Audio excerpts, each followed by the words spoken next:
Hey everybody, welcome to our new chapter, the last phase of our elections unit, Chapter 9, focusing on voting behavior and campaigns. Elections themselves are a linkage institution, and there's a lot of ground to cover here. So we're actually going to break this chapter, this final part of our unit, into three parts. First, looking at political campaigns in America, then looking at voting rights and voter behavior, and finally finishing with a close look at campaign finance. So to begin with, we started our unit, our elections unit, by considering the different phases of a campaign, the different phases in an electoral process, starting with the primary, working through the general, to the electoral college vote officially being delivered, and finally inauguration day. So we're going to be looking at this timeline again. Now, before we take a look at the actual phases, I think it's important to note a couple of unique aspects of American elections and American politics. The first is that campaigns, election season takes a long time in American politics. American elections are much longer, more frequent, and more expensive than any other country in the world. Most other countries, for example, campaigns take about 2 months. Here, they can take what feels like up to 2 years from the time that candidates start announcing their candidacies until election day. And just on November 15th, former President Trump announced his candidacy for president in 2024. That is a full almost 2 years before election day. So there are some challenges that come with that. But let's take a look at what some of these different phases for the election and campaign are in American politics. The first is the primary election. The primary election, it's all about getting nominated, winning your party's nomination, getting your name on the ballot. And it is very much an individual effort where you're trying to distinguish yourself from other members of your party. If you win that nomination, you move on to the general election phase, where your goal, get elected. Convince enough American voters that you are the one for the job. And the two candidates in the general election are generally, as we've discussed, a Democrat and a Republican. So let's take a quick look at how you become president of the United States. Well, it starts with fulfilling 3 constitutional requirements: being a natural born citizen, at least 35 years old, and then a resident of the United States for at least 14 years. From there, if you fulfill those requirements, you are going to move on to the primary phase, where you will either participate in 50 primaries or caucuses, depending on what the states have chosen to do, where you are running against people from your party, trying to become the favor of your party members. And so each of the 50 states have either a primary or caucus where party members participate and choose who they want to be their candidate. From there, we move on to the national conventions in the summer, just a few months before the general election, where the parties officially announce their presidential nominee. And that is the kickoff then of the general election, where people in every state are ultimately going to vote either for the Democrat or Republican or perhaps third party. Keeping in mind the general election, they are not voting for the president directly. They are voting for whoever they would like their state electors to cast their votes to. And from there, it goes to the Electoral College, where the magic number of Electoral College votes is 270 to win. And then we head into Inauguration Day. So the primary phase, this first phase, let's take a closer look at this. Even before the primary phase begins, we have something called the invisible primary, where the spring, summer before an election year, winter months even ahead of that, interested candidates start to kind of float the idea of running. They try to gauge what the response would be if they were elected. Then, spring or summer of an election, before the election year, serious candidates will start to announce. So that would be spring, summer 2023. From there, in January through June of the election year, in our case 2024, would be the primaries and caucuses, where you're competing for delegate votes. If you win the state caucus or primaries, you win delegates. And the delegate votes are what you need to ultimately win your party's nomination. So your goal is to get that convention send off, taking you into the general election. Now, in competing for delegates, winning the nomination for your party is actually much more difficult than the general election because you're trying to distinguish yourself enough from your competitors.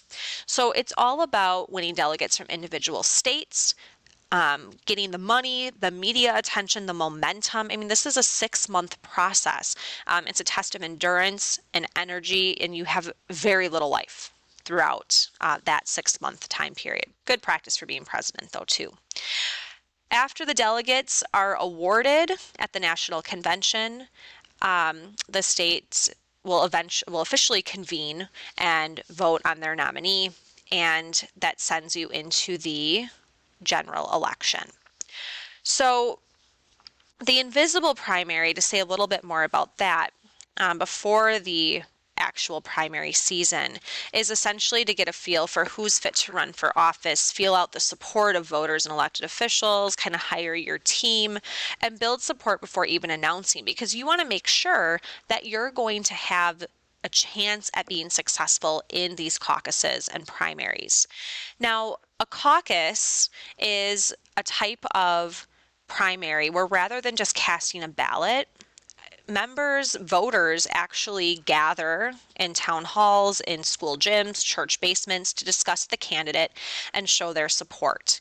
Iowa is the first in the nation caucus. Generally, that we see, Iowa will get a lot of attention by media and pollsters. In New Hampshire, they're the first in the nation primary. They too will get a lot of media attention and coverage, but we have to kind of take that with a grain of salt because Iowa and New Hampshire are not reflective of the country as a whole. So even though winners of the caucus and primary in Iowa and New Hampshire kind of get front runner status, have to consider how reflective is that. Now, they don't always stay front runners, but it is important for momentum building. In Iowa, a caucus takes a lot more effort, and so there's lower participation. A caucus in Iowa takes roughly 2 hours. So the ones who show up and participate are dedicated voters with really strong opinions on the candidates. Poor primary performance in general, especially if it starts to collect, usually will force one of the candidates in the primary to drop out.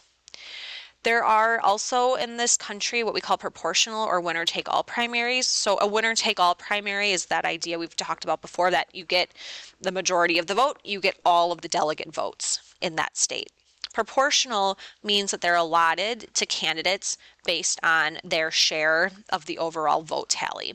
So if candidate A got 30% of the votes and there's 300 delegate votes up for grabs, they would get 10 of those. Now, there are varying types of primaries, and again, this is up to the states to get to decide which types they have. A closed primary means that you have to declare your party affiliation before the election and can only participate in that party's primary. An open primary means that you can declare your party on election day and be given the ballot of your choice. About half of our states have that.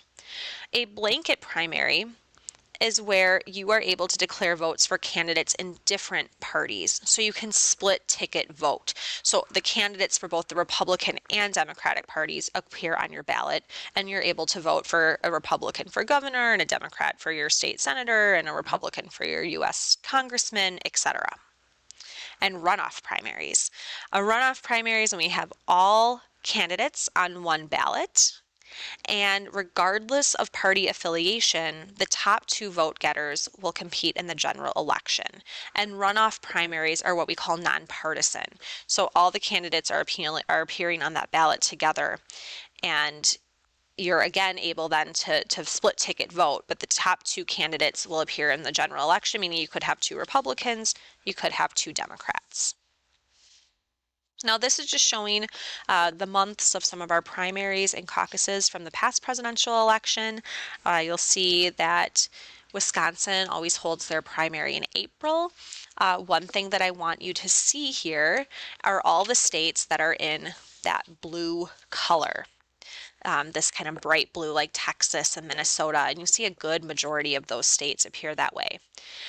They all have their primaries in March. And They are states that we call the Super Tuesday states because it's when a big chunk of states hold their primaries on the same day.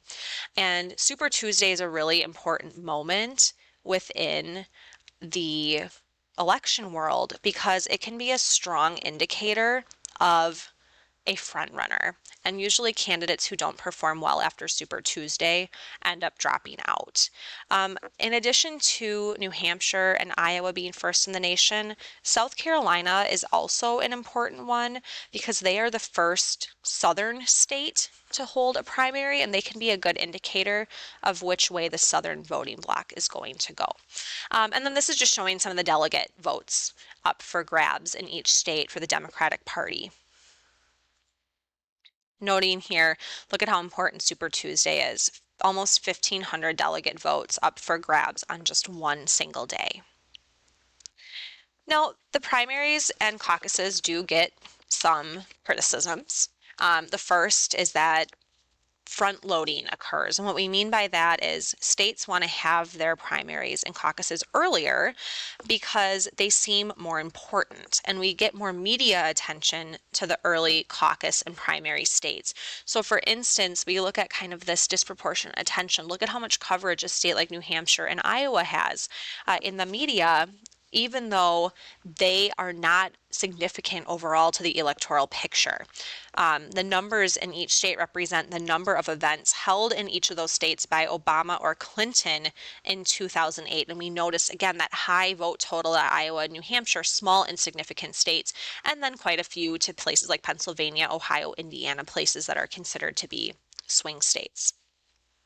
Additionally, some of the other criticisms, prominent politicians find it difficult to make time to campaign because they have to do their official elected duties and primary duties at the same time. And so they can end up missing votes in crucial states. There's criticisms that money plays too big of a role in the caucuses and primaries. There is a lot of criticism that candidates spend way too much time in the early states, even though the number of delegates is small. Participation in primaries and caucuses is so low and unrepresented, unrepresentative of the population as a whole. About 25% of Americans participate in primaries, only about 5% participate in caucuses. So how representative are those results? And that too much power is given to the media here, and that their coverage of the primaries and caucuses may unfairly help sway or determine the winner of these contests. That is the end of our lecture. We're going to talk more about primaries and caucuses in class. Come with any questions that you have, and we'll address them together.